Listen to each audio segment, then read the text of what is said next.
ನಾವು ಹೈಸನಮೆಟ್ಟೂರು ಗ್ರಾಮಸ್ಥ. ಇಲ್ಲಿ ಸುತ್ತಮುತ್ತ ನೋಡ್ತಾ ಇದ್ದೀರಾ ಸರ್, ಎಷ್ಟು ನಮ್ಮ ಒಂದು ಅಚ್ಚುಕಟ್ಟಾಗಿ ಎಷ್ಟು ಗ್ರೀನರಿ ಇದೆ ಅಂತ. ಇಲ್ಲಿ ಈ ಕಡೆ ಹೋದರೆ ನಮ್ಮ ಊರು ಬರುತ್ತೆ, ಆ ಕಡೆ ಹೋದರೆ ಕದ್ರಂಗೊಂಡ್ಕೊಡು ಬರುತ್ತೆ, ಈ ಕಡೆ ಹೋದರೆ ಗೊಲ್ಲಳ್ಳಿ ಬರುತ್ತೆ. ಈ ಮಧ್ಯದಲ್ಲಿ ಏನು ಇವತ್ತು ನಾವು ಏನು ಅಂದ್ಕೊಂಡಿದ್ದ ಒಂದು ಕನಸು ಇದು. ಇಲ್ಲಿ ಒಂದು ಗೌರ್ಮೆಂಟ್ ಜಾಗ ಇದೆ, ಇಲ್ಲೊಂದು ಇಂಡಸ್ಟ್ರಿಯಲ್ ಹಬ್ ಆಗ್ಬೋದು, ಇಲ್ಲ ಏನೋ ಒಂದು ಕಾಲೇಜೋ ಇನ್ನೊಂದು ಮತ್ತೊಂದು ಬರ್ಬೋದು. ನಮಗೆಲ್ಲ ಇನ್ನು ಫ್ಯೂಚರಲ್ಲಿ ನಾವಿಲ್ಲಿ ಏನೋ ಒಂಚೂರು ದುಡ್ಕೊಂಡು ತಿನ್ಬೋದು ಅಂತಕ್ಕಂಥ ಒಂದು ಕನಸನ್ನು ನಾವು ಕಂಡಿದ್ವಿ. ಆದರೆ ಇವತ್ತಿನ ದಿನ ಇವ್ರು ಏನು ಮಾಡ್ತಾ ಇದ್ದಾರೆ, ಬೆಂಗಳೂರಲ್ಲಿ ಇರ್ತಕ್ಕಂಥ ಕಸವನ್ನೆಲ್ಲ ತಂದು ಇಲ್ಲಿ ಹಾಕಿ, ಆಲ್ರೆಡಿ ಇಲ್ಲಿ ನೈಸರ್ಗಿಕವಾಗಿ ಏನು ವಾತಾವರಣ ಇದೆ ಅಂತಂದರೆ ಎಲ್ಲ ಸುತ್ತಮುತ್ತ ಹಸಿರಿಟ್ಕೊಂಡು ನಮ್ಮ ಹಿರಿಕರೆಲ್ಲನೂ ಇಲ್ಲೇ ಜೀವನ ಮಾಡ್ತಾ ಇರ್ತಾರೆ. ಇವರೆಲ್ಲನೂ ಆ ಗ್ಯಾಬೇಜನ್ನು ತಂದು ಅದರಲ್ಲಿ ಬರ್ತಕ್ಕಂಥ ಈ ಒಂದು ಬ್ಯಾಡ್ ಸ್ಮೆಲ್ ಇರ್ತಕ್ಕಂಥ ಅದನ್ನೆಲ್ಲವನ್ನು ಅವ್ರು ಸೇವನೆ ಮಾಡಿ ಅವ್ರ ಅನಾರೋಗ್ಯಕ್ಕೆ ತುತ್ತಾಗಬೇಕು ಅನ್ನೋ ಒಂದು ಕಾನ್ಸೆಪ್ಟಲ್ಲಿ ಇದನ್ನು ಮಾಡ್ತಾ ಇದ್ದಾರೆ. ಇದನ್ನು ಏನಿದು ಇವತ್ತಿನ ದಿನ ನಮ್ಮ ಶಾಸಕರು 2 ಬಾರಿ ಆಗಿದ್ದಾರೆ ಬಿಡಿ. ನಮ್ಮ ಕೋಲಾರ ಅನ್ನೋದು ಹಿಂದುಳಿದ ಜಿಲ್ಲೆ. ಈ ಹಿಂದುಳಿದ ಜಿಲ್ಲೆಯಲ್ಲಿ KGF ಅನ್ನೋದು ಹಿಂದುಳಿದ ಒಂದು ಕ್ಷೇತ್ರ ಆಗಿದೆ. ಈ ಕ್ಷೇತ್ರದಲ್ಲಿ ಇವರು ಎಷ್ಟು ನಿರ್ದೋಷಣವಾಗಿ ಇವರು ಇಲ್ಲಿ ಇವತ್ತಿನ ಈ ಕೆಲಸ ಮಾಡ್ತಿದ್ದಾರೆ. ಇವರು ಒಂದು ಆರೋಗ್ಯ ಕಡೆ ಗಮನ ಕೊಡಲಿಲ್ಲ, ಇನ್ನೊಂದು ವಿದ್ಯಾಭ್ಯಾಸದ ಕಡೆ ಕ್ಷೇತ್ರದ ಕಡೆ ಗಮನ ಕೊಡ್ತಾ ಇಲ್ಲ, ಇನ್ನೊಂದು ಬೇರೆ ಅಭಿವೃದ್ಧಿ ಕೆಲಸಕ್ಕೆ ಗಮನ ಕೊಡದೆ ಈ ಒಂದು ಕೆಲಸವನ್ನ ಮಾಡ್ತಿದ್ದಾರೆ. ಅವ್ರಿಗೆ ಸಮಂಜಸವಲ್ಲ. ಇವು ನಮ್ಮ ಶಾಸಕರಾಗಿ ಹೋಗ್ಲಿ ಒಳ್ಳೆ ಕೆಲಸ ಮಾಡದೇ ಇರಲಿ, ಆದರೆ ಈ ಥರ ಕೆಟ್ಟ ಕೆಲಸವನ್ನು ಮಾಡದೇ ಇರಲಿ ಅನ್ನೋದು ನಾವು ಇವತ್ತಿನ ಮಾತು ಸರ್, ನನ್ನ ಮಾತು. KGF ಕ್ಷೇತ್ರದ ನಮ್ಮ ವ್ಯಾಪ್ತಿಯಲ್ಲಿ ಸುಮಾರು ಗಣಿ ಜಮೀನು 12,875 ಎಕರೆ ಅಂತೇಳಿ ಒಂದು ಅಂದಾಜಲ್ಲಿ ನಮಗೆ ಕಳೆದ 20 ವರ್ಷಗಳಿಂದ ಈ ಮಾಹಿತಿ ನಮ್ಮ ಗಮನಕ್ಕಿದೆ. ಈ ಜಾಗದಲ್ಲಿ 2001ರಲ್ಲಿ ಚಿನ್ನದ ಗಣಿ ಮುಚ್ಚಿದ ನಂತರ ಇಲ್ಲೇನಾದರೂ ಅದರ ಪರ್ಯಾಯವಾಗಿ ಕಾರ್ಖಾನೆಗಳನ್ನು ತರಬೇಕಂತೇಳಿ ನಾನು ಶಾಸಕನಾದಾಗಿಂದಲೂ ಕೂಡ ಸತತವಾಗಿ ಪ್ರಯತ್ನವನ್ನು ಪಟ್ಕೊಂಡು ಬಂದಿದ್ದೀನಿ. ಅದು ಮಾಧ್ಯಮದ ಸ್ನೇಹಿತರಿಗೂ ಮತ್ತು ಸಾರ್ವಜನಿಕರಿಗೂ ಎಲ್ಲ ಮುಖಂಡರುಗಳು ಗೊತ್ತಿರ್ತಕ್ಕಂಥ ವಿಷಯ. ನಾನು ಶಾಸಕನಾಗಿದ್ದಾಗ ಕೇಂದ್ರದಲ್ಲಿ ಕಾಂಗ್ರೆಸ್ ಸರ್ಕಾರ ಇತ್ತು, ನಮ್ಮ ತಾಯಿಯವರು ಶಾಸಕರಿದ್ದಾಗಲೂ ಕೂಡ ಇದ್ದು. ಆನಂತರ 2014ವರೆಗೂ ಕೇಂದ್ರದಲ್ಲಿ ಕಾಂಗ್ರೆಸ್ ಸರ್ಕಾರನೇ ಇದ್ದಿದ್ದು. ಆವಾಗ ನಾವು ಸತತವಾಗಿ ಪ್ರಯತ್ನ ಪಟ್ಟು ಕೇಂದ್ರದ ಮಂತ್ರಿಗಳನ್ನು ಮಾತನಾಡಿ, ಆದರೆ ನಮ್ಮ ಜಿಲ್ಲೆಗೆ ಲೋಕಸಭಾ ಸದಸ್ಯರು ಮಾನ್ಯ ಮುನಿಯಪ್ಪನವರು ಕೂಡ ಮಂತ್ರಿಗಳಾಗಿದ್ದರು. ನಮಗೆ ಪಕ್ಷ ಒಂದು ಕಡೆ ಬಿಡಿ, ನಮಗೆ ಚುನಾವಣೆಗಳು ಬಂದಾಗ ಪಕ್ಷ, ನಂತರ ನಮಗೆ ಅಭಿವೃದ್ಧಿ, ಆ ಒಂದು ಆಸೆಯನ್ನು ನಾವು ಇಟ್ಕೊಂಡು ನಮ್ಮ ಕ್ಷೇತ್ರದ ಎಲ್ಲ ಮುಖಂಡಗಳನ್ನ ಕರ್ಕೊಂಡೋಗಿ ಡೆಲ್ಲಿಲೂ ಕೂಡ ಅವ್ರನ್ನೂ ಭೇಟಿಯಾದೆ, ಮನೆಗಳನ್ನ ಕೊಟ್ಟೆ. ಮನೆಗಳು ಕೊಟ್ಟಾದಮೇಲೆ ಇಲ್ಲಿರ್ತಕ್ಕಂಥ ಜಮೀನಲ್ಲಿ ಏನಾದರೂ ಒಂದು ಪರ್ಯಾಯ ವ್ಯವಸ್ಥೆನ ತನ್ನಿ. ನೀವು ರೈಲ್ವೆ ಮಂತ್ರಿಗಳಾಗಿದ್ದಿರಿ, ಸಣ್ಣ ಮತ್ತು ಕೈಗಾರಿಕಾ ಮಂತ್ರಿಗಳಾಗಿದ್ದಿರಿ, ನೀವು ನಿಮ್ಮ ಕೈಲಾಗಿದ್ದು ಏನು ಬೇಕಾದರೂ ಈ ಕ್ಷೇತ್ರಕ್ಕೆ ಅಭಿವೃದ್ಧಿ ಕಾಮಗಾರಿಗಳನ್ನು ಮತ್ತು ಕೈಗಾರಿಕೆಗಳನ್ನು ತರಬಹುದು ಮಾಡಿ ಅಂತೇಳಿ ಪರಿಯಾಗಿ ನಾವು ಅವನ್ನ ಬೇಡ್ಕೊಂಡ್ವಿ. ಆಯಿತು, ನಾವು ಮಾಡ್ತೀವಿ ನೋಡ್ತೀವಿ ಹಾಗೆ ಹೀಗೆ ಅಂತ ಹೇಳ್ಕೊಂಡೇ ಇದ್ದರು. ಯಾವುದೇ ಕೆಲಸ ಅವರು ಅಧಿಕಾರದಲ್ಲಿದ್ದಂಥ ಅವಧಿಯಲ್ಲಿ ಈ ಜಿಲ್ಲೆಗೆ ಏನೂ ಮಾಡಿಲ್ಲ ಅಂತಕ್ಕಂಥದ್ದು ನಾನು ಮಾತಾಡ್ತಾ ಇಲ್ಲ, ಜಿಲ್ಲೆ ಜನರು ಮಾತಾಡ್ತಾರೆ. ಆಯಿತು, ಅವ್ರ ಅಧಿಕಾರ ಆಯಿತು, ಮುಗೀತು. ನಾವು ಮತ್ತೆ ಅವ್ರ ಬಗ್ಗೆ ನಾನು ಟೀಕೆ ಟಿಪ್ಪಣಿಗಳು ಮಾಡೋದ್ರಲ್ಲಿ ಅರ್ಥ ಇಲ್ಲ. ಅವ್ರ ಮಗಳು ಇಲ್ಲಿ ಶಾಸಕರಾಗಿದ್ದಾರೆ. ರಾಜಕೀಯವಾಗಿ ನಾನು ಆರೋಪ ಮಾಡೋಕ್ಕೆ ಹೋಗೋದಿಲ್ಲ. ಸೋಲನ್ನು ನಾನು ಸೋತಾಗಲೇ ನಾವು ಸ್ವೀಕಾರ ಮಾಡಿದ್ದೀವಿ, ಅದು ರಾಜಕೀಯದ ನೀತಿ, ಅದೊಂದು ಭಾಗ. ಆದರೆ ಭಾಳ ಮುಖ್ಯವಾಗಿ ಈ ಕ್ಷೇತ್ರದಲ್ಲಿ ಭಾಳ ಮುಗ್ಧ ಜನರು, ಏನಾದರೂ ಒಂದು ಹೇಳಿದ್ರೆ ತಕ್ಷಣವೇ ನಂಬುವಂಥ ಜನ, ಮೋಸ ಮಾಡ್ತಕ್ಕಂಥ ಕುತಂತ್ರಗಾರಿಕೆ ಈ ಕ್ಷೇತ್ರದ ಜನರಲ್ಲಿ ಇಲ್ಲ. ಅದನ್ನು ಅರಿತು ಈ ಕ್ಷೇತ್ರದಲ್ಲಿ ಚುನಾವಣೆ ಬಂದಾಗೆಲ್ಲ ಅವರಿಗೆ ಮರಳು ಮಾಡಿ ಚುನಾವಣೆಯಲ್ಲಿ ಗೆದ್ಕೊಂಡು ಹೋಗ್ತಾ ಇದ್ದಾರೆ. ಗೆದ್ದಾದ ನಂತರ ಅಭಿವೃದ್ಧಿಯನ್ನು ಮಾಡಬೇಕು, ಅದು ಎಲ್ಲರ ಬೇಡಿಕೆ ಮತ್ತು ನಮ್ಮದು ಕೂಡ ಆಗ್ರಹ ಇದೆ. ಅಂದರೆ ಕಳೆದ ದಿನಗಳಿಂದ ನಾವು ಒಂದು 10-15 ದಿವಸದಿಂದ ನಾವು ಗಮನಿಸ್ತಾ ಇದ್ದೇವೆ ನಮ್ಮ ಕ್ಷೇತ್ರದಲ್ಲಿ ಏನು ಬೆಳವಣಿಗೆ ಆಗ್ತಾ ಇದೆ ಅಂತೇಳಿ. ನೀವು ನೋಡ್ತಾ ಇರ್ಬೋದು, ಈ ಜಾಗ ಪೂರ್ತಿ ಎಲ್ಲ ಗಣಿ ವ್ಯಾಪ್ತಿಗೆ ಸೇರಿರ್ತದೆ. ನಾವು ಈಗಾಗಲೇ ನಡ್ಕೊಂಡ್ಬಂದಿದ್ದ ಆ ಮೂಲೆಯಿಂದ ಈ ಕಡೆ ಇದೆಲ್ಲನೂ ಕೂಡ ಭಾರತ ಸರ್ಕಾರದ ವ್ಯಾಪ್ತಿಯಲ್ಲಿತ್ತು. ಈಗ ಅದು ಇಲ್ಲೇನಾದರೂ ಒಂದು ಹೊಸದಾಗಿ ಕಾರ್ಖಾನೆಗಳನ್ನು ಮತ್ತೊಂದು ಮಾಡಬೇಕಂತ ಹೇಳಿದಾಗ ಭಾರತೀಯ ಜನತಾ ಪಾರ್ಟಿ, ನಮ್ಮ ಬೊಮ್ಮಾಯಿ ಸರ್ಕಾರ ರಾಜ್ಯದಲ್ಲಿದ್ದಂಥ ಸಂದರ್ಭದಲ್ಲಿ ಕೈಗಾರಿಕಾ ಮಂತ್ರಿಗಳು ಜಗದೀಶ್ ಶೆಟ್ಟರ್ ಅವರು ಕೂಡ ಬಂದು ಸ್ಥಳ ಪರಿಶೀಲನೆ ಮಾಡಿ ಈ ಜಮೀನನ್ನು ಕೇಂದ್ರ ಸರ್ಕಾರಕ್ಕೆ ಪತ್ರವನ್ನು ಬರೆದು ಆ ಜಾಗವನ್ನು ರಾಜ್ಯ ಸರ್ಕಾರಕ್ಕೆ ಹಸ್ತಾಂತರ ಮಾಡಿ ನಂತರ ಇದನ್ನು ಅಭಿವೃದ್ಧಿ ಮಾಡೋಣ ಅಂತೇಳಿ ನಿಮ್ಮೆಲ್ಲರ ಮುಂದೆನೂ ಮಾತಾಡಿ ಹೋಗಿರೋದು, ಅದು ದಾಖಲೆಗಳಿದೆ, ಅದು ಸತ್ಯನೂ ಕೂಡ. ಅದಾದ ನಂತರ ನಾವು ಸೋತಿದ್ದೀವಿ ಅನ್ನೋ ಕಾರಣಕ್ಕೆ ನಾವು ರಾಜಕೀಯವನ್ನು ಇಟ್ಕೊಂಡೇ ಆರೋಪ ಮಾಡೋದು ಸರಿ ಇಲ್ಲ. ಯಾರೇ ಗೆದ್ದರೂ ಕೂಡ ಅವ್ರು ಮಾಡ್ತಕ್ಕಂಥ ಕೆಲಸ ಅವರದ್ದು ಜವಾಬ್ದಾರಿ ಇದೆ.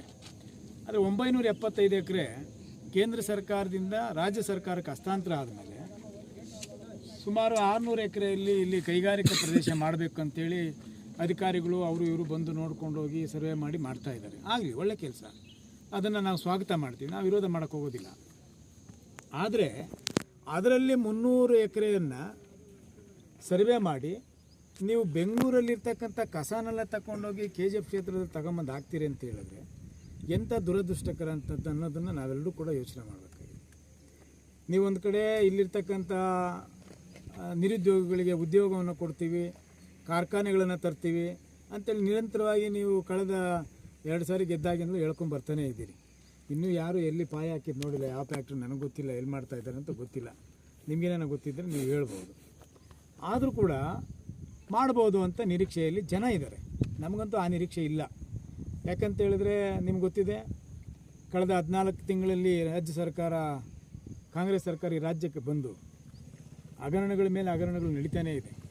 ಅದು ಶೋಷಿತರ ಸಂಬಂಧಪಟ್ಟಂಥ ಇಲಾಖೆಗಳಲ್ಲೇ ಹಣವನ್ನು ದೋಚಿಬಿಟ್ಟಿದ್ದಾರೆ. ಮೂಡ ಹಗರಣ, ಆ 3 ಎಕರೆ 16 ಕುಂಟೆ ಜಾಗ ದಲಿತರದು. ಆ ದಲಿತರ ಜಾಗನ ಮಾನ್ಯ ಮುಖ್ಯಮಂತ್ರಿಗಳ ಬಾಮೈದ ಮಲ್ಲಿಕಾರ್ಜುನ ಸ್ವಾಮಿ ಅವರು 2004ರಲ್ಲಿ ಅವ್ರ ಕಡೆಯಿಂದ ಪತ್ರವನ್ನು ಬರೆಸ್ಕೊಂಡು ಆನಂತರ ಮೂಡಾಗೆ ಅದನ್ನು ಡಿನೋಟಿಫೈ ಮಾಡಿಸಿ ಅದರಿಂದ ನಾವು ಸೈಟ್ಗಳನ್ನು ಪಡ್ಕೋಬೇಕು ಅಂತೇಳಿ ಪೂರ್ವ ನಿಯೋಜಿತ ಒಂದು ಯೋಜನೆ ಇದು. ಅದರಲ್ಲಿ 14 ಸೈಟು ಮಾನ್ಯ ಮುಖ್ಯಮಂತ್ರಿಗಳ ಧರ್ಮಪತ್ನಿ ಅದರಲ್ಲಿ ಮಾಡಿಕೊಂಡಿರೋದು ಕಾನೂನು ಬಾಹಿರ ಅಂತೇಳಿ ಈಗಾಗಲೇ ಇಡೀ ರಾಜ್ಯಾದ್ಯಂತ ದೊಡ್ಡ ಆಂದೋಲನ ನಡೀತಾ ಇದೆ. ಜೊತೆಗೆ ಇದು ನಮ್ಮ ವಾಲ್ಮೀಕಿ ನಿಗಮ ಯಾವ ಪರಿಶಿಷ್ಟ ಜಾತಿ ಪರಿಶಿಷ್ಟ ಪಂಗಡಕ್ಕೆ ಅವರ ಕಾಲೋನಿಗಳಿಗೆ ಅಭಿವೃದ್ಧಿ ಮಾಡಲಿಕ್ಕೆ, ವೈಯಕ್ತಿಕವಾಗಿ ಅವರ ಆರ್ಥಿಕವಾಗಿ ಸಬಲೀಕರಣ ಆಗಲಿಕ್ಕೆ ಇಟ್ಟಂಥ ಹಣವನ್ನು ಲೋಕಸಭಾ ಚುನಾವಣೆಗೆ ಇದು ತೆಲಂಗಾಣ ಮತ್ತು ಆಂಧ್ರದ ಅಕೌಂಟ್ಗಳಿಗೆ ಇಲ್ಲಿಂದ ವರ್ಗಾವಣೆ ಆಗಿರೋದು ದಾಖಲೆ ಸಮೇತ ನಿಮ್ಮ ಇಡೀ ರಾಜ್ಯ ಜನರು ಎಲ್ಲರ ಕೈಯಲ್ಲಿ ಇದೆ. ಇದು ನನ್ನ ಆರೋಪನ, ನಿಜ ತಾನೆ? ಮತ್ತೊಂದು 1,25,000 ಕೋಟಿ ಇವರು ಅಧಿಕಾರಕ್ಕೆ ಬಂದಾಗಿಂದ ಪರಿಶಿಷ್ಟ ಜಾತಿ ಪರಿಶಿಷ್ಟ ಪಂಗಡ ಅಂದರೆ SCP TSP ಹಣ, ಆ ಜನಾಂಗಕ್ಕೆ ಅಭಿವೃದ್ಧಿ ಆಗಲಿಕ್ಕೆ ಮೀಸಲಿಟ್ಟಂಥ ಹಣನ ಕಾಂಗ್ರೆಸ್ ಸರ್ಕಾರ 5 ಗ್ಯಾರಂಟಿಗಳನ್ನು ಕೊಟ್ಟಿರ್ತಕ್ಕಂಥದ್ದಕ್ಕೆ ಹಣ ತುಂಬಿಸ್ಲಿಕ್ಕೆ ಈ SCP TSP ಹಣವನ್ನು ಅದಕ್ಕೆ ವರ್ಗಾವಣೆ ಮಾಡಿ ಇವತ್ತು ಕೊಡ್ತಾ ಇದ್ದಾರೆ. ಒಂದು ಕಡೆ ನಾವು ಇಡೀ ದೇಶದಲ್ಲಿ ರಾಜ್ಯದಲ್ಲಿ ಪರಿಶಿಷ್ಟ ಜಾತಿ ಪರಿಶಿಷ್ಟ ಪಂಗಡದವ್ರಿಗೆ, ಹಿಂದುಳಿದವರಿಗೆ, ಅಲ್ಪಸಂಖ್ಯಾತವರಿಗೆ ಅವರನ್ನು ರಕ್ಷಣೆ ಮಾಡುವಂಥ ಜವಾಬ್ದಾರಿ ಕಾಂಗ್ರೆಸ್ ಅವ್ರದ್ದು. ನಾವೇ ನಿಮಗೆ ಆಧಾರ, ಸಂವಿಧಾನ ಉಳಿಸೋದೇ ನಾವು, BJPಯವರು ಅಧಿಕಾರಕ್ಕೆ ಬಂದರೆ ಸಂವಿಧಾನವನ್ನು ತೆಗಿತಾರೆ ಅನ್ನುವಂಥ ಆರೋಪವನ್ನು ಚುನಾವಣೆ ಸಂದರ್ಭದಲ್ಲಿ ಇಡೀ ದೇಶದ ಉದ್ದಗಲಕ್ಕೂ ನೀವು ರಾಷ್ಟ್ರೀಯ ನಾಯಕರು, ರಾಜ್ಯ ನಾಯಕರುಗಳೆಲ್ಲರೂ ಕೂಡ ನೀವು ಪ್ರವಾಸವನ್ನು ಮಾಡ್ಕೊಂಡು ಹೋದಾದ ಮೇಲೆ ನೀವು ಪೂರ್ಣ ಬಹುಮತ ನಿಮಗೂ ಸಿಕ್ಕಲಿಲ್ಲ. ಅಷ್ಟೆಲ್ಲ ಆರೋಪಗಳು ಮಾಡ್ಕೊಂಡು ಹೋದರೂ ಕೂಡ ನಿಮಗೆ ಸಿಗದೇ ಇರ್ತಕ್ಕಂಥ ಸಂದರ್ಭದಲ್ಲಿ ರಾಜ್ಯದಲ್ಲಿ ಕಾಂಗ್ರೆಸ್ ಸರ್ಕಾರ ಅಧಿಕಾರದಲ್ಲಿ ಇದೆ ಅಂತೇಳಿ ಹಗರಣಗಳ ಮೇಲೆ ಹಗರಣಗಳನ್ನು ಮಾಡ್ಕೊಂಡು ಬಂದು, ಜೊತೆಗೆ ಈಗ ಮೂಡ ವಾಲ್ಮೀಕಿ ಮತ್ತು SCP TSP ಇದು KGFಲ್ಲಿ ಬೆಂಗಳೂರಿನ ಕಸ ತಂದು ಹಾಕೋದು ಇದು 4ನೇ ಹಗರಣ. ಇದು ನೀವು ದಯವಿಟ್ಟು ಇದನ್ನು ಗಮನಿಸಿ. ಈ ರಾಜ್ಯಕ್ಕೆ 3ನೇ ಹಗರಣದ ಜೊತೆಗೆ KGF ಹಗರಣ, BBMP ಕಸವನ್ನು ಈ 300 ಎಕರೆಯಲ್ಲಿ ತಂದು ಹಾಕ್ತಾರಲ್ಲ, ಇದು 4ನೇ ಹಗರಣ. ಅದು ಆ ಹಗರಣಗಳ ಬಗ್ಗೆ ಮಾತಾಡೋದಕ್ಕೆ ಮುಂದಿನ ದಿನಗಳಲ್ಲಿ ಇದು ರಾಜ್ಯದ ಉದ್ದಗಲಕ್ಕೆ ಹೋಗುತ್ತೆ. ಇದೊಂದು ದೊಡ್ಡ ಆಂದೋಲನ ಆಗೇ ಆಗ್ತದೆ.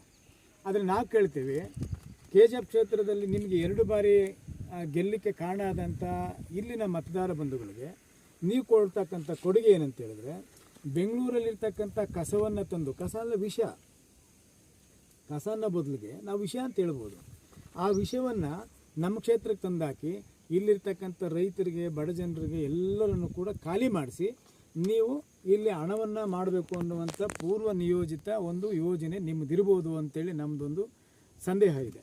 ಕಾರಣ ಏನಂತೇಳಿದ್ರೆ, ಜರ್ಮನ್ ಕಂಪ್ನಿಗೆ ನಿಮ್ಮ ಕಾಂಗ್ರೆಸ್ ಸರ್ಕಾರ ಜೊತೆಗೆ ನೀವು ಇಲ್ಲಿರ್ತಕ್ಕಂಥ ಶಾಸಕರು ಒಂದುಗೂಡಿ ಅವರಿಗೆ ಟೈಅಪ್ ಮಾಡಿ ಆ ಕಂಪ್ನಿಯನ್ನು ಇಲ್ಲಿ ತಂದಾಕಿ ಇದನ್ನು ಇಲ್ಲಿ KGF ಜನರಿಗೆ ಕೊಡುಗೆಯಾಗಿ ಕೊಡೋದಕ್ಕೆ ನೀವು ದೊಡ್ಡ ಪ್ಲ್ಯಾನ್ ಮಾಡಿದ್ದೀರಿ. ಈ ಕ್ಷೇತ್ರದ ಜನ ನೀವು ಅರ್ಥ ಮಾಡ್ಕೋಬೇಕು. ಮತ ಎಲೆಕ್ಷನ್ ಬಂದ ತಕ್ಷಣ ಯಾರಿಗೆ ಹಾಕಬೇಕು ಯಾರಿಗೆ ಹಾಕಬಾರ್ದು ಅನ್ನುವಂಥದ್ದು ಯಾಕೆ ಯೋಚನೆ ಮಾಡಿ ಓಟ್ ಹಾಕಬೇಕು ಅಂತ ಹೇಳ್ತೀವಂದರೆ, ಇಂಥ ಪರಿಸ್ಥಿತಿ ಬಂದಾಗ ಅದನ್ನು ಎದುರಿಸೋಕ್ಕಾಗೋದಿಲ್ವಲ್ಲ ನಾವು ತಪ್ಪು ಮಾಡಿದ್ವಲ್ಲ, ನಾವು ಹಾಕಬಾರ್ದಾಗಿತ್ತು ಅಂದ್ರೆ ಪ್ರಯೋಜನ ಇಲ್ಲ. ಏನು ಮಾಡೋಕ್ಕಾಗುತ್ತೆ? ಸರ್ಕಾರ ಅವ್ರದ್ದಿದೆ, ಏನು ಬೇಕಾದರೂ ತೀರ್ಮಾನ ತಗೋಬೋದು. ಈಗ ನೋಡಿರಿ, ರಾಜ್ಯಪಾಲರು ಅವರು ಪರಿಶಿಷ್ಟ ಜಾತಿಗೆ ಸೇರಿದಂಥವ್ರು, ಈ ದೇಶಕ್ಕೆ ರಾಷ್ಟ್ರಪತಿಗಳು ಪರಿಶಿಷ್ಟ ಜಾತಿಗೆ ಸೇರಿದಂಥವ್ರು. ಯಾವ್ಯಾವ ಸಂದರ್ಭದಲ್ಲಿ ಸಂವಿಧಾನಬದ್ಧವಾದಂಥ ಹುದ್ದೆಗಳನ್ನು ದಲಿತರು ಅಲ್ಲಿ ಅಲಂಕರಿಸ್ತಾರೋ ಆವಾಗ ಈ ಕಾಂಗ್ರೆಸ್ಸರು ತಡ್ಕೊಳ್ಳೋಕ್ಕಾಗಲ್ಲ. ರಾಜ್ಯಪಾಲರು ದಲಿತರಂತ ಗೊತ್ತಿದ್ರೂ ಕೂಡ ನೀವು ಅವ್ರ ವಿರುದ್ಧವಾಗಿ ಎಂತೆಂಥ ಮಾತುಗಳನ್ನು ಆಡ್ತಾ ಇದ್ದೀರಿ. ಬಾಂಗ್ಲಾದೇಶದವ್ರಿಗೆ ಹೇಗೆ ಪ್ರೈಮ್ ಮಿನಿಸ್ಟ್ರು ಶೇಖ್ ಹಸೀನಾ ಅವರು ಹೇಗೆ ಅವ್ರನ್ನ ಓಡಿಸಿದ್ರು, ಆ ರೀತಿ ರಾಜ್ಯಪಾಲರನ್ನ ಇಲ್ಲಿಂದ ಓಡಿಸ್ತೀವಿ ಅಂತೇಳಿ ಬಹಿರಂಗವಾಗಿ ನಿಮ್ಮ ಪಕ್ಷದವರು, ನಿಮ್ಮ ಪಕ್ಷದ ಚುನಾಯಿತ ಪ್ರತಿನಿಧಿಗಳು ಹೇಳ್ತಾರೆ ಅಂತ ಹೇಳಿದ್ರೆ ಅವರ ಮನಸ್ಥಿತಿ ಹೇಗಿದೆ ನೋಡ್ರಿ, ಅವರ ಮಾನಸಿಕತೆ ಹೇಗಿದೆ. ಅಂದರೆ ಇದರ ಅರ್ಥ ನೀವೇನು ಮಾಡಿದ್ರು ಕೂಡ ನಾವೆಲ್ಲ ಸುಮ್ಮನೆ ಎದ್ಬಿಡಬೇಕು. ವಿರೋಧ ಪಕ್ಷದಲ್ಲಿ ಭಾರತೀಯ ಜನತಾ ಪಾರ್ಟಿ JDS ಪಕ್ಷ ಎರಡೂ ಇದ್ದು ನೀವೇನು ಮಾಡಿದ್ರು ನಾವು ಕೇಳಬಾರ್ದು. ನೋಡಿ, ಈಗ ಉದಾಹರಣೆಗೆ 300 ಎಕರೆ ನೀವು ಸರ್ವೆ ಮಾಡಿದ್ದೀರಿ. ಜಿಲ್ಲಾಧಿಕಾರಿಗಳು, ನಮ್ಮ ತಾಲೂಕಿನ ತಹಸೀಲ್ದಾರರು ಮತ್ತು ಸ್ಥಳೀಯ ಎಲ್ಲ ಅಧಿಕಾರಿಗಳು ಬಂದು ನೀವು ಇದನ್ನು ಸರ್ವೆ ಮಾಡಿ ಗುರುತು ಮಾಡಿದ್ದೀರಿ. ಗುರುತು ಮಾಡಿರ್ತಕ್ಕಂಥ ಪಾಣಿನಲ್ಲಿ ನೋಡಿದೆ, ಸರ್ವೆ ನಂಬರ್ 36, 318 ಎಕರೆ ಇದೆ. 36ಕ್ಕೆ ಸಂಬಂಧಪಟ್ಟಂಥ ಸ್ಕೆಚ್ಚು, ವಿಲೇಜ್ ಮ್ಯಾಪು, ಬಂಗಾರ ಗಣಿ ಜಮೀನು. ನಮಗೇನು ಇವೆಲ್ಲ ಏನು ಗೊತ್ತಾಗಲ್ಲ ಅಂತನಾ? ರೈತರಿಗೆ ಗೊತ್ತಾಗಲ್ಲ, ಬಡ ಜನರಿಗೆ ಗೊತ್ತಾಗಲ್ಲ, ಅಮಾಯಕರಿಗೆ ಏನೂ ಗೊತ್ತಾಗಲ್ಲ ಅಂತೇಳಿ ಕೂತ್ಕೊಳ್ಳಿ. ನಾವು ಎಲ್ಲಿದ್ದರೂ ಕೂಡ, ಯಾವುದೇ ಕೆಲಸದಲ್ಲಿದ್ದರೂ ಕೂಡ ನಮ್ಮ ಕ್ಷೇತ್ರದ ಜನರಿಗೆ ಯಾವುದೇ ಸಂದರ್ಭದಲ್ಲಿ ತೊಂದರೆ ಆದರೆ ನಾವು ಅವರ ಪರವಾಗಿ ನಿಲ್ಲುವಂಥ ಜವಾಬ್ದಾರಿ ಮತ್ತು ಬದ್ಧತೆ ನಮಗಿದೆ. ಅದು ಭಾರತೀಯ ಜನತಾ ಪಾರ್ಟಿಯ ಸಿದ್ಧಾಂತ. ಹಾಗಾಗಿ ಇವತ್ತು ನಾವು ಇಲ್ಲಿ ಸ್ಥಳಕ್ಕೆ ಬಂದಿದ್ದೇವೆ. ಮಾಧ್ಯಮದ ಸ್ನೇಹಿತರ ಮುಖಾಂತರ ನಾವು ಹೇಳ್ತಾ ಇದ್ದೇವೆ. ಇದು ಕೂಡಲೇ ಈ ಕ್ಷೇತ್ರದ ಶಾಸಕರು, ನಿಮ್ಮ ಸರ್ಕಾರ ಇದೆ, ನಿಮಗೆ ಯಾರು ಇದನ್ನು ಮಾಡಿ ಅಂತ ಹೇಳಿದವರು ಅವ್ರಿಗೆ ಮನವೊಲಿಸಿ ಕೂಡಲೇ ಇದನ್ನು ನಿಲ್ಲಿಸಿ. ಇಲ್ಲ ಅಂತೇಳಿದ್ರೆ ಇಡೀ ಕ್ಷೇತ್ರನೇ ದಂಗೆ ಹೇಳ್ತದೆ.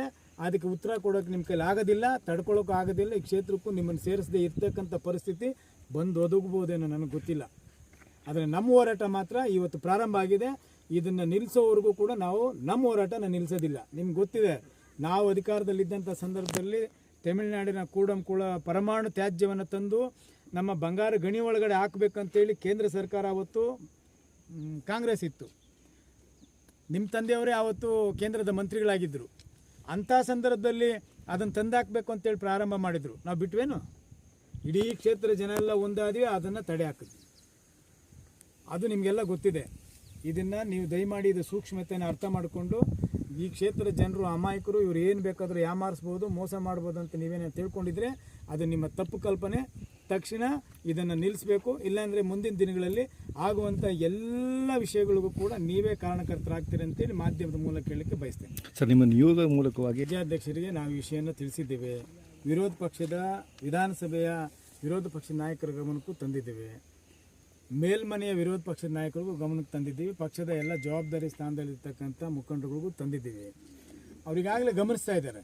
ಆದರೆ ಒಬ್ಬ ಕ್ಷೇತ್ರದಲ್ಲಿ 2 ಬಾರಿ ನಾವು ಇಲ್ಲಿ ಶಾಸಕರಾಗಿ ನಾನು ನಿರಂತರವಾಗಿ ಇಲ್ಲಿ ಸಂಪರ್ಕದಲ್ಲಿ ಜನರ ಜೊತೆಲಿದ್ದು ನಾನು ಇದನ್ನು ಕೇಳದೇ ಇದ್ದರೆ ಮೊದಲು, ಆಮೇಲೆ ನಾನು ರಾಜ್ಯದವ್ರ ಮೇಲೆ ಹೊಣೆ ಹಾಕೋಕ್ಕಾಗೋದಿಲ್ಲ. ನಮ್ಮ ಹೋರಾಟ KJPಯಿಂದ ಪ್ರಾರಂಭ ಆಗಬೇಕು. ಆಮೇಲೆ ನಮ್ಮ ಪಕ್ಷ ಎಲ್ಲ ಕೂಡ ನಮ್ಮ ಜೊತೆಲಿ ಇರ್ತದೆ. JDS ಪಕ್ಷನೂ ನಮ್ಮ ಜೊತೆಗೆ ಇರ್ತದೆ. ದೊಡ್ಡ ಹೋರಾಟ ಆಗುತ್ತೆ.